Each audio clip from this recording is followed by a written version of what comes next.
What is going on, YouTube? What's going on? It's the Boom-BapHistorian here, and I wanted to do something a little bit different. This is going to be an album review, but we're going to go back. We're going to go way back to 1993. I'm talking July 12th of 1993.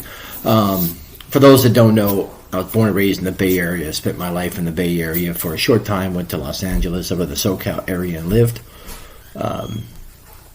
However, the most of my time was out here. My first, aside from getting into like Run DMC and things of that nature, I was heavy in the Bay Area hip hop scene, Bay Area hip hop rap scene, particularly from that 88, 89 to 95, maybe early 96, and then I kind of lost interest in a lot of the Bay Area stuff, and was still dabbling in like the East Coast and LA and so forth, but then kind of switched over and got a lot heavier into the East Coast scene.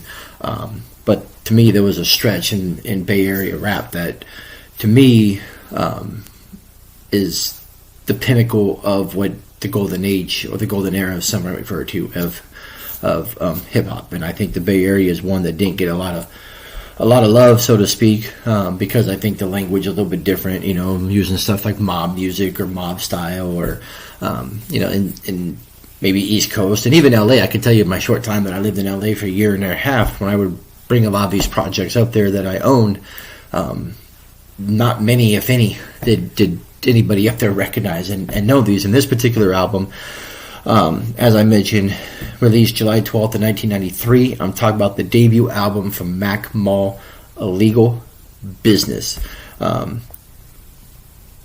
Probably my top 5 of rap albums from the Bay. However, for sure, it's in the top 10. I could think of at least 6 or 7 others just like that. That would be in my top 5 or top 10. So, but this album is absolutely dope. And when this album originally came out, the Source gave it 2.5 mics, which is unbelievable. They apparently went through and they reviewed it and gave it 3.5. Which is a much better rating, but for me, this is one of those like 5 mic ones from the Bay Area. This album is just dope, man. It's Mac Mall's finest. I think his second album, Untouchable, I think is what it was, is another really great project. But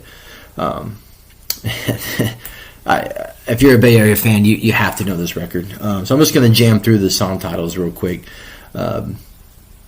And it starts off with Crestside Playa, which is basically just an introduction.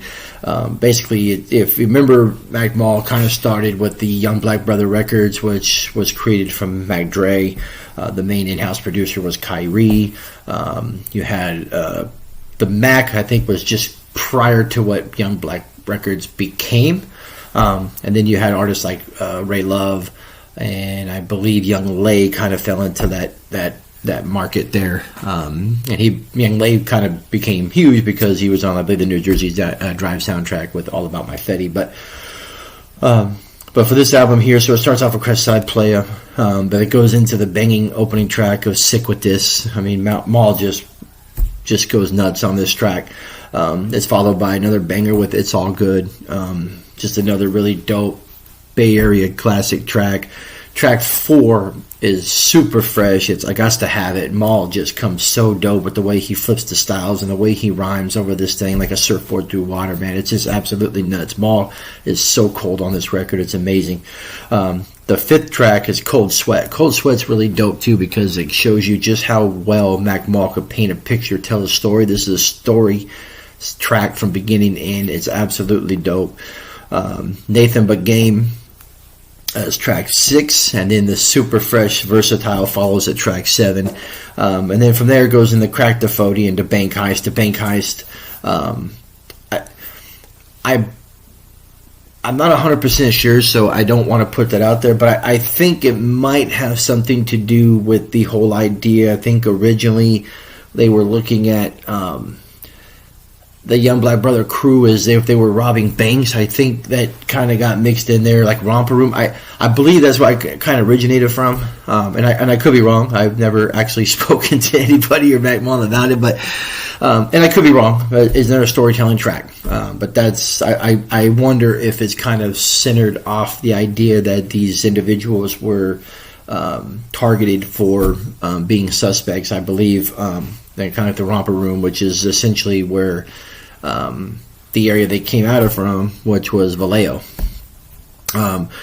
Track 10 is another one that's similar to I Gots to Have It Is Don't Want to See Me, where Maul just goes nuts. Lyrically, he flows on that track so effortlessly. Such a great song, man. And then Young in the Game and Money on the Dank. Cool tracks, but then it just comes into track 13, which is this super dope, my opinion. If you haven't heard that, it's some of the best production that Kyrie has put out. And then, of course, number 14 is the title of the album, which is Legal Business. And then from there, it goes into number 15, which is Ghetto Theme, which there is a video for that track. And then the final track is another really stellar track. It's Pimp Shit, which features the late Mac Dre and Ray Love, who put out a couple projects. In particular, his first one, his EP, is super nuts, and I hope to cover that too with this. But consider this as a section of the channel. So again, this for me, this is one of the Bay Area classic albums. It's easily in my top 10, probably my top 5. I hope to hit all these top 5, top 10 albums, and maybe even go as high as top 20 in my Bay Area section. So this is probably the part of my channel where I'm going to dive into the Bay Area scene, the Bay Area classics. And remember, around this time, too, you still had artists like Planet Asia, Casual, Hieroglyphics. There's some other ones I'm probably forgetting, but you also kind of had a really dope rap scene as well, from a hip-hop perspective. But this is one of those albums that is a classic. It's a staple in Bay Area rap music, and if you're a Bay Area fan, particularly around that time frame, I'm sure you've heard this record.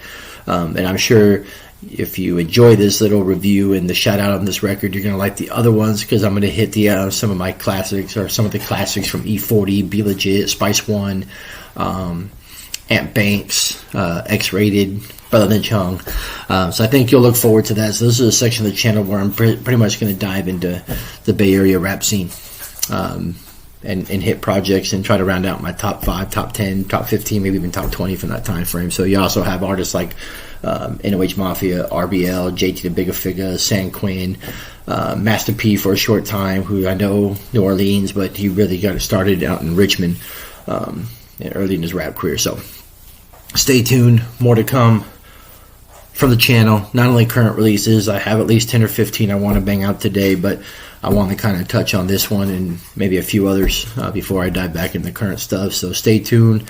The Boom-BapHistorian coming with the Bay Area classics. All right, stay tuned. Later.